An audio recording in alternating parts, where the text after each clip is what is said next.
सो hello हाजिक once again a very good morning to you. Welcome back to our maths class जिसमें हम लोग discuss कर रहे हैं अपना चैप्टर मेंसुरेशन। तो लास्ट वाली एक्सरसाइज में 6 क्वेश्चन बताए थे, उसके बाद तुम्हें कहे कि बाकी क्वेश्चंस करो, लेकिन भाई साहब उसमें भी दिक्कत है।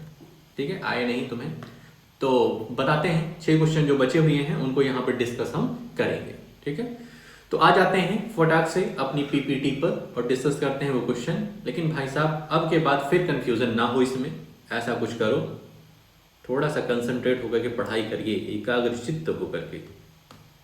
चलिए, पहला क्वेश्चन अपने सामने जो है वो है, a room is 4 metre long and 3 metre 50 centimetre wide. How many square metres of carpet is needed to cover the floor of the room. ठीक है अच्छा क्वेश्चन। ये कह रहा है एक रूम है जो कि रेक्टेंगल के शेप का है, एक रूम है जो कि रेक्टेंगल के शेप का है। यहां पर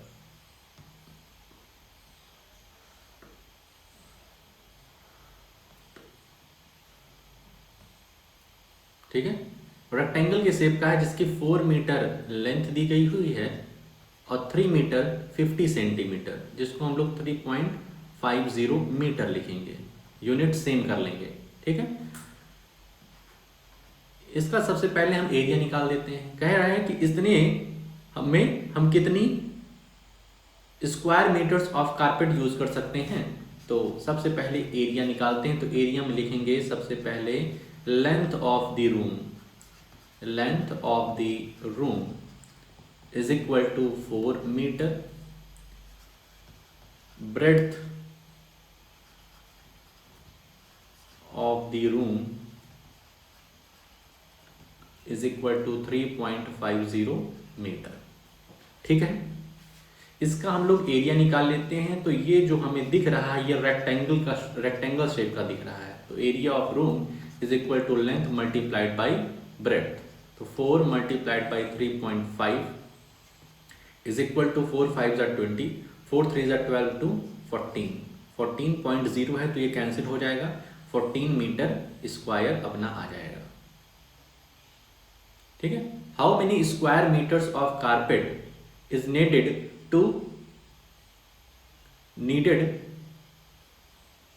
how many square metres of carpet is needed to cover the floor, therefore we need 14 metre square of carpet to cover the floor of the room। हो गया, मतलब कुल मिला के हमसे एरिया ही पूछ रहा, लेकिन थोड़ा सा घुमा के दिया। लेंथ दे दिया गया रूम का, ब्रेड्थ दे दिया गया रूम का, और कह रहे हैं कि इस जो ये फ्लोर है अपनी, इसको कवर करने के लिए कितना स्क्वायर मीटर हमें कारपेट लगेगा। स्क्वायर मीटर कह रहा है मतलब एरिया निकाल के दे दो उसे, खत्म हो गया question number 7। Question number 8, a floor is 5 metre long and 4 metre wide. समझ गए, एक फ्लोर है,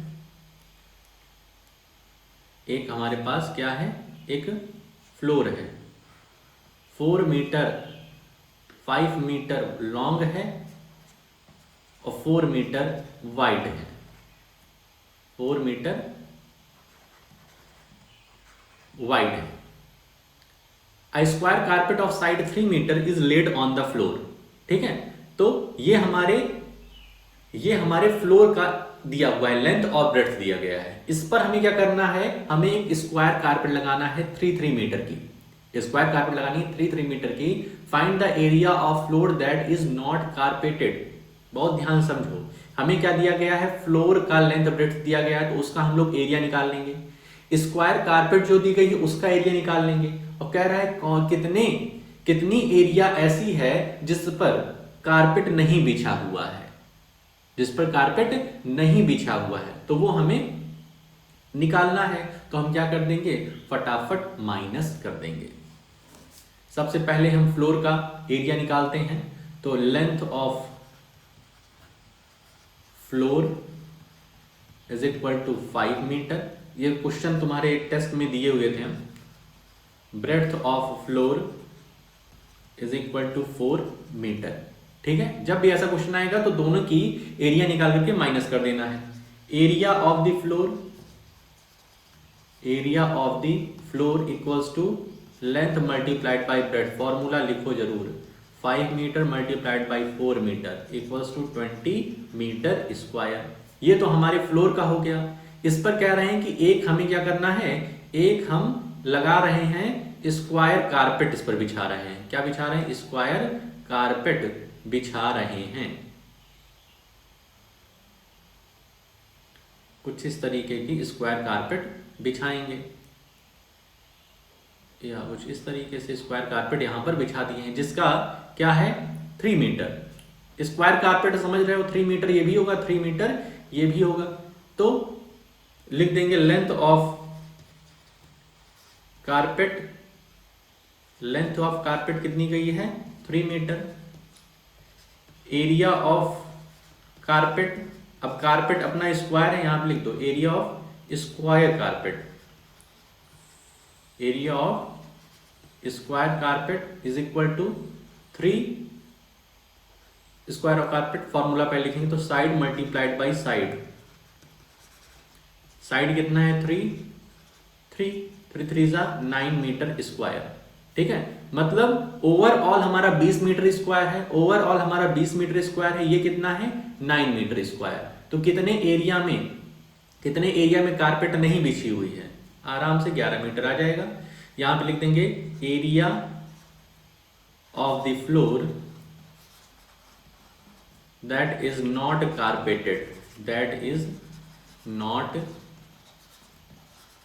carpeted is equal to area of floor minus area of square carpet।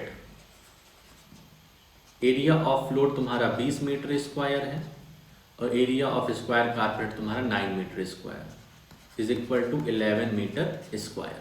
तुम्हारा 11 मीटर स्क्वायर में कोई भी कारपेट नहीं बिछी हुई है। आगे चला जाए,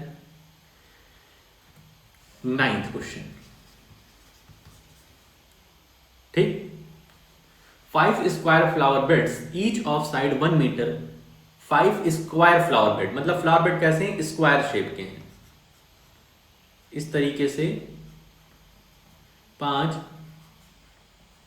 1 2 3 4 5 flower bed each of side 1 metre. 1 metre ये भी, 1 मीटर ये भी, मतलब स्क्वायर है। Are dug on a piece of land. एक लैंड है 5 मीटर लॉन्ग और 4 मीटर वाइड। ठीक है, ये हमारी लैंड है और इसमें से ये जो 5 फ्लावर बेड्स हैं इनको क्या कर लिया? डग कर लिया है, मतलब कि वहां से मिट्टी हम क्या कर लिए हैं? हटा लिए हैं। 1 मीटर स्क्वायर की मिट्टी हम हटा लिए हैं। What is the area of remaining part of the land? मतलब पहले पूरा जो एक तुम्हारा रेक्टेंगुलर लैंड है उसका तुमको लेंथ ब्रेड्थ दिया गया है। उसके बाद कह रहा है इस लेंथ ब्रेड्थ से हम क्या करनी है? 5 square beds, 5 square flower beds वहां से हम लोग निकाल लिए जिसकी साइड 1 मीटर है। कितना एरिया ऑफ लैंड बचा हुआ है? तो तुम समझ रहे हो, वो एरिया ऑफ लैंड माइनस ये जो हम डग करके, जो हम खोद करके मिट्टी बाहर निकाल दी, इसका ये निकाल देंगे तो हमें पता चल जाएगा कि remaining part of the land कितना है। बात को समझ रहे हो? यहां पर लिखो लेंथ ऑफ द लैंड। ठीक है, लेंथ ऑफ द लैंड हम लोग निकालते हैं। लेंथ ऑफ लैंड दिया हुआ है, length of land is equal to 5 metre. Breadth of land equals to 4 metre. Therefore area of the land, अब तुमको देखने में लग रहा है कि ये रेक्टेंगल है तो एरिया ऑफ रेक्टेंगल का फॉर्मूला लगेगा length multiplied by breadth. 5 metre multiplied by 4 metre equals to 20 metre square. ये तो हमारे लैंड की एरिया आ गई। अब हमें एरिया निकालनी है इनकी, किनकी? स्क्वायर बेड्स की। एरिया ऑफ स्क्वायर बेड्स, तो उसके लिए साइड पता होनी चाहिए। Side of square bed is equal to 1 metre. Side of square bed 1 metre. Therefore area of square bed is equal to side multiplied by side is equal to 1 metre multiplied by 1 metre. ये क्या आ जाएगा 1 metre square. और कितने हैं 5 ठो हैं। Area of 5 square bed, 5 square bed is equal to 5 multiplied by 1 metre square means 5 metre square. समझ में आ गया। हमारी टोटल एरिया जो लैंड की है वो 20 मीटर स्क्वायर है। 5 मीटर स्क्वायर की हम लैंड 5 मीटर स्क्वायर हम फ्लावर बेड वहां से निकाल कर फेंक दे रहे हैं, वहां मिट्टी, तो कितना बचेगा? तो लिखेंगे area of remaining part, area of remaining part of the land is equal to area of land minus area of 5 square bed, 5 square bed, जो कितना आया है 20 metre square minus 5 metre square equals to 15 metre square. ये अपना answer बन जाएगा। साफ साफ लिख लेना भाई साहब। क्लियर है नहीं क्लियर? अरे भाई साहब टोटल एरिया ऑफ लैंड निकाल लेंगे प्लस उसमें से कितनी मिट्टी हम बाहर निकाल के फेंक दिए उसको माइनस कर देंगे, हमें पता चल जाएगा कि एरिया ऑफ रिमेनिंग पार्ट क्या है। क्वेश्चन को समझ लीजिएगा भाई अच्छे से। अब ये क्वेश्चन आता है, ये क्वेश्चन तुमने किया था भाई, लेकिन वही है भूल जाते हो तुम। क्या होता है? भूल जाते हो। अब इसमें क्या रहा, by splitting the following figures into rectangles find there areas. हमें इसमें क्या कर रहा है, एरिया निकालना है। क्या करना है? एरिया निकालना है। तो एरिया निकालने के लिए इनको स्प्लिट करना पड़ेगा, ठीक है, इनको स्प्लिट करना पड़ेगा। जैसे बी तुम्हें बताते हैं, बी बता रहे हैं ए कर लेना। यहाँ पे स्प्लिटिंग मल्टीपल स्प्लिटिंग है तो करके देखना। जैसे कि इसमें तुम्हें इसे ही बता देते हैं, जैसे इसको यहाँ से स्प्लिट कर दो। एक हमें ये पता चल गया, एक हमें ये पता चल गया, दूसरा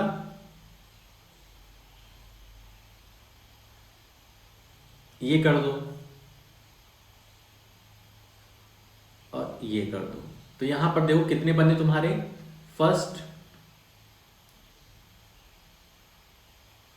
ये फर्स्ट, ये सेकंड, ये थर्ड, ये फोर्थ, 4 तुम्हारे पास रेक्टेंगल बन गए। इन सभी के एरियाज निकाल दो यार, इन सभी के एरियाज निकाल दो, काम बन जाएगा तुम्हारा। कर दो कि सर जी कैसे निकलेगा, हमको तो कुछ आता ही नहीं। जैसे सबसे पहले ये फर्स्ट की ही बात करें, सबसे पहले ये फर्स्ट की बात करें, इस वाले रेक्टेंगल की बात करें तो देखो ये 1 है, ये 1 है तो ये भी 1 ही होगा।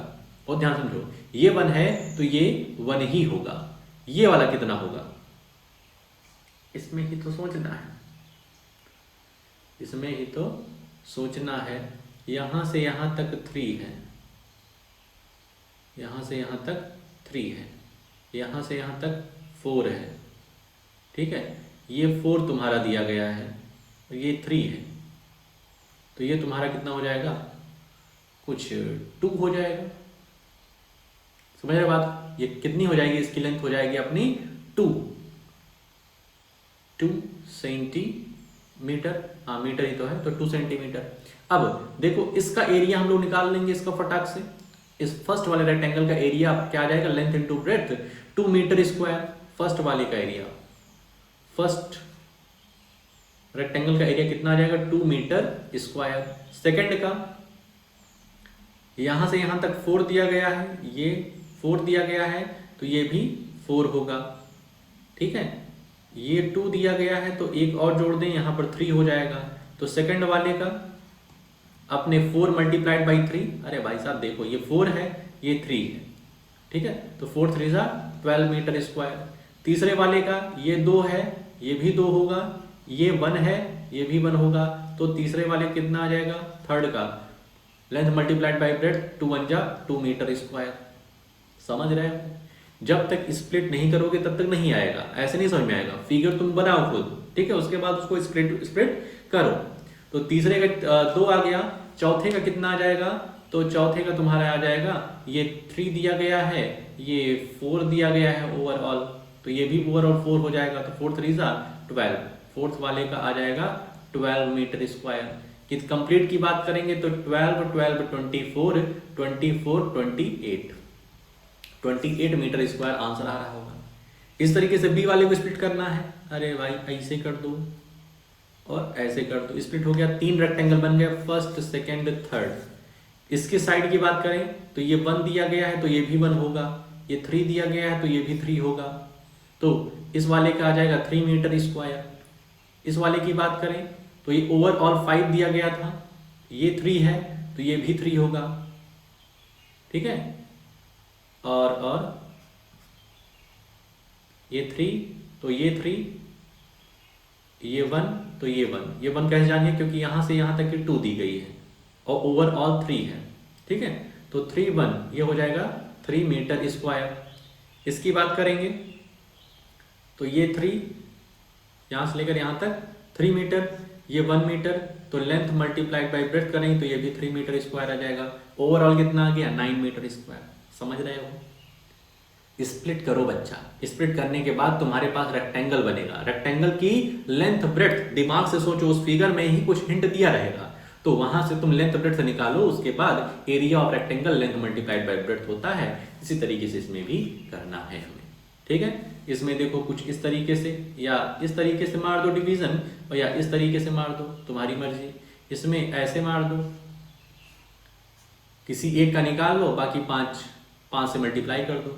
इसमें ऐसे कर दो, ऐसे भी कर सकते हो और ऐसे भी कर सकते हो। इसमें 3 रेक्टेंगल बन गए, और ऐसे डिवीजन करोगे तो इसमें 2 ही बनेंगे। समझ में आ गया? तो इस तरीके से आसान रहेगा, इस तरीके से स्प्लिट करके आंसर आ जाएगा। 12th क्वेश्चन सॉल्व करा देते हैं इसको।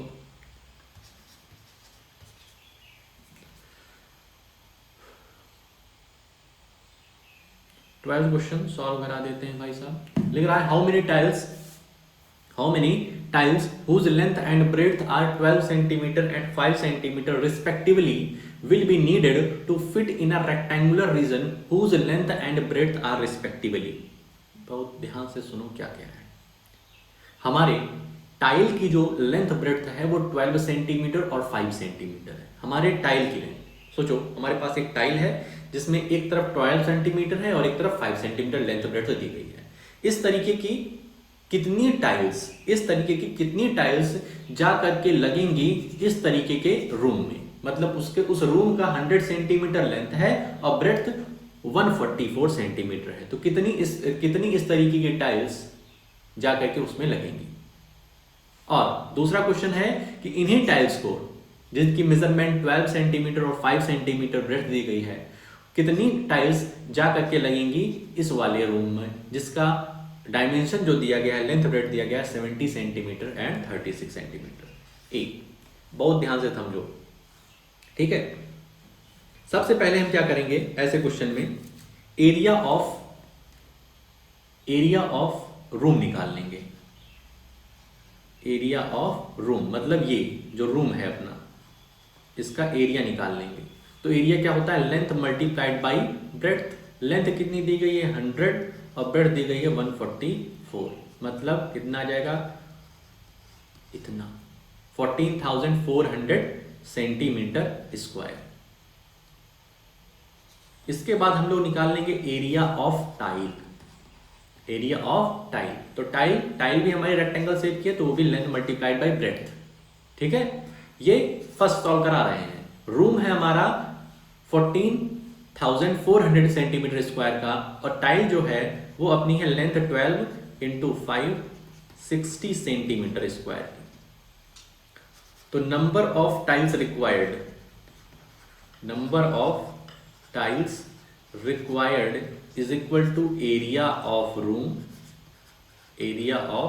Room upon area of tile. समझ में आया? एरिया ऑफ रूम को ऊपर लिखेंगे, एरिया ऑफ टाइल को नीचे लिखेंगे, हमें पता चल जाएगा नंबर ऑफ टाइल्स कितनी है। मतलब इस तरीके से 14,400 अपॉन 60 डिवाइड कर लेंगे, 0 से 0 कैंसिल और 6 से कैंसिल हो जाएगा। ये देखो 140 को 6 से डिवाइड कर दो भाई ले जाके, 16 2 जा 12, 14 में से 12 गया 2, 4 6 4 जा sorry I am very sorry 6 4 जा 24, ये कैंसिल, ये 0 तो ये 0, तो नंबर ऑफ टाइल्स कितनी हो जाएगी 240 टाइल्स। इसी तरीके से बी वाले में लगाना है, इसी तरीके से बी वाले में भी करना है, जिसको तुम करोगे। सबसे पहले क्या करना, एरिया ऑफ रूम निकाल लेना, एरिया ऑफ रूम निकाल लेना, एरिया ऑफ टाइल यही आएगी तुम्हारी, फिर से इस तरीके से लगा देना। उसके बाद नंबर ऑफ टाइल्स रिक्वायर्ड में area of room, area of room क्या होगा 70 सेंटीमीटर मल्टीप्लाइड बाई 36 सेंटीमीटर, ठीक है। इतना करने के बाद अपॉन एरिया ऑफ टाइल जो कि 60 सेंटीमीटर स्क्वायर है कर देना, तो उसका भी आंसर आ जाएगा।